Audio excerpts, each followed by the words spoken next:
یا ایتها النفس المطمئنه ارجعی الی ربک راضیه مرضیه. هم تو از خدا راضی هستی، هم خدا از تو راضی هست. اوج سعادته که تو از الله راضی باشی، الله از تو راضی باشد. فادخلی فی عبادی وادخلی جنتی. اگر داخل عباد خدا شدید، داخل بهشت شدید. و ادخلنا فی رحمتک کاملتر از ادخلنا فی جنتک است. بهشت مخلوق خداست، اما رحمت خدا صفت ذاتی خداست. اگر داخل رحمت خدا شده دیگه بیرون نمیایید. از خدا بخواهیم که ما را داخل رحمت کند. از بهشت کامل تره. ادخلنا فی رحمتک. اگر الله یارن هیچ غم نین، اگر دشمن هزارن هیچ غم نین. و هو علی کل شیء قدیر الذی خلق الموت. از مرگ نفرت دارید؟ از مرگ میترسید؟ از مرگ بدتون میاد؟ با مرگ حیاتتون رو از دست میدهید؟ اینا تصورات منفی درباره مرگه. از مرگ فرار میکنید چون فکر میکنید خوشبختی از شما میگیرد، ولی الله چیزی دیگر میگوید درباره مرگ. میگه هر کسی میخواد حیات داشته باشد باید به طرف مرگ بره. محاله که حیات انسان حیات باشد و از زنده بودنش زندگی تولید کند مگر زمانی که در حیاتش به فکر مرگ باشد. به همین منظور موت و قبل از حیات آورده. زمانی حیات مال ماست در دنیا که به فکر مرگ باشیم. پس این مرگ خوش است، منفور نیست، بد نیست. الله میگه خوشه. الله میگه یاد مرگ ایمان و صیقل میدهد، ظلم رو کم میکند، تقوا را بالا میبرد، هدایت رو کامل میکند، عدالت رو به اوج میرساند، کوتاهی و تقصیر رو از بین میبرد. تذکروا دائما هادم اللذات او هازم اللذات. اینی نهیتکم عن زیارت القبور الا وزوروها فانها تذکرکم الاخره. سال گذشته در کشور خودمون 26,000 نفر با تصادف مردن. شاید فرصت توبه هم براشون پیش نیامده. مرگ ناگهانی یکی از خطرناکترین مرگ هاست و یکی از علامات قیامته. مرگ ناگهانی و مفاجئ فرصت توبه به انسان نمیدهد. اما اینم بگم که دعای خیر بفرمایید. دیروز یکی از دوستانی که عاشق دیدار شما بود با ماشینش از بندر بوشهر از روستای اخند نزدیک بندر اصلویه با تعدادی از دوستان عاشق که به دیدار معشوق می شتافتند در نرسیده به بم ماشین چپ می کنند و به لقاء الله می پیوندند. الان جاش اینجا خالیه، تو سرخانه بم هست.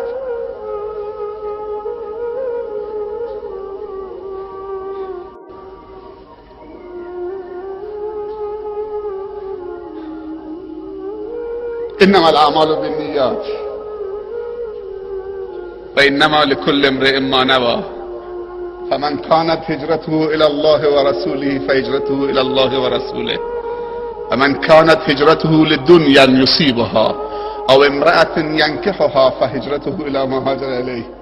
یه کسی هجرت به خاطر رسیدن به دنیا بکند یا اینکه با زنی ازدواج کند ثواب هجرتش همونه. کسی که خاطر خدا هجرت بکند تو راه مرد، این از مردنش پشیمانه. من گفتم تا این عاشق رو بشناسید و شایستش این بود که جنازش بیارن اینجا، نماز جنازه این جمع 50-100 هزار نفر روش نماز بخورن، خواهر و برادر عاشقش. بعد تشییع میشد دوستان بوشهر. دو سه تا از دوستانش هم زخمی شدن اونجا هستن، ولی من فکر نمی کنم که این عزیزمون از چنین مرگی دلخوره. تقدیر و سرنوشتش این بود که به طرف خدا حرکت بکنه، به جایی که گفتن ایمان افزایش پیدا میکنه، فیوزات الهی میباره، به اونجا داره حرکت میکنه. لبیک اللهم لبیک لبیک لا شریک لک لبیک ان الحمد والنعمة لك والملك لا شریک لک.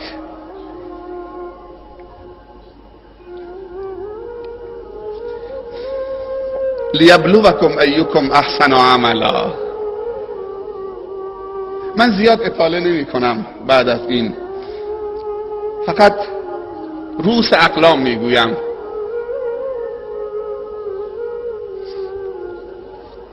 لیبلوکم ایکم احسن عملا.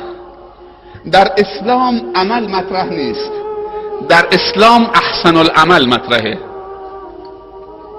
چیزی که الله از ما خواسته احسن العمله. احسن العمل چی ویژگی دارد؟ چند تا صفت دارد احسن العمل؟ میتونید بشمارید، حفظ کنید. من تکرار میکنم که بشمارید و حفظ کنید. خداوند دنیا رو و مرگ و زندگی در دنیا قرار داده که ما را آزمایش کند، ابتلا کند، امتحان کند با عمل، احسن العمل. چیزی که الله از ما طلبیده احسن العمله. احسن العمل چه صفتها و ویژگی هایی دارد تا ما به عمل دیگه نچسبیم، فکر میکنیم احسن العمل داریم انجام میدیم، به احسن العمل بچسبیم. جا داره من تشکر بکنم از دولت جمهوری اسلامی عزیزمان، واقعا جای تشکر داره. بعد از انقلاب یک انقلاب معنوی در جامعه اهل سنت هم به وجود آمده.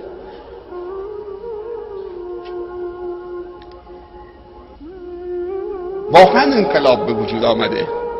شیخ عزیزمون گفت قبل از من ما چنین جلساتی در سوریه نمیتوانیم داشته باشیم. این چیزیه که واقعا براش طالب بوده، این جمع معنوی، این جلسه باشکوه. دولت هم باید از ما تشکر بکنه، چون بیشترین شعار دولت جمهوری اسلامی هم اهل سنت دارم پیاده میکنم. این شعاره. دولت ما میگه جمهوری اسلامی، ما میگیم اون شعار تو رو ما عملی میکنیم. ما داریم شعار نظام جمهوری اسلامی رو عملی میکنیم و چه زیباست که مهمانایی ارزشمند از بیرون داریم که این خبرهای خوش رو ببرن به برادرانشون که دولت جمهوری اسلامی اجازه دارد، میدهد، حمایت میکند که چنین برنامه‌های باشکوه اسلامی برگزار بشود.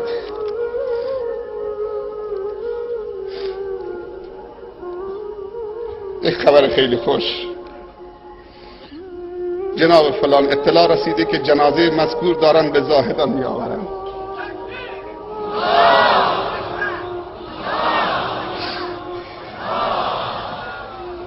الارواح جنود مجنده. ارتباط بین ارواح تا اینجا تشییع شود حقش بود، واقعا حقش بود. اگر حاجی در مکه فوت کرد باید تو مسجد الحرام نماز روش بخوانن.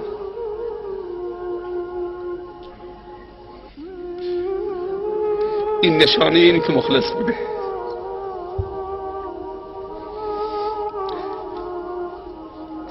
حداقل 10,000 تا عالم و طالب علم و حافظ قرآن و دوستدار علم، حالا دوستداران بمانن، تو این جمع حداقل 10,000 عالم و داعی و متفکر اسلامی و حفاظ قرآن و شخصیت‌های بزرگ وجود دارن. یک انسانی از روستای بوشهر سعادت پیدا میکنه که بعضی آدم موقع میمیره کسی نیست، تو بلندگو صدا میزنن مردم بیاید که کسی فوت کرده. مردم رفتن صبح زود بازار، کسی بعد نمی‌کرده.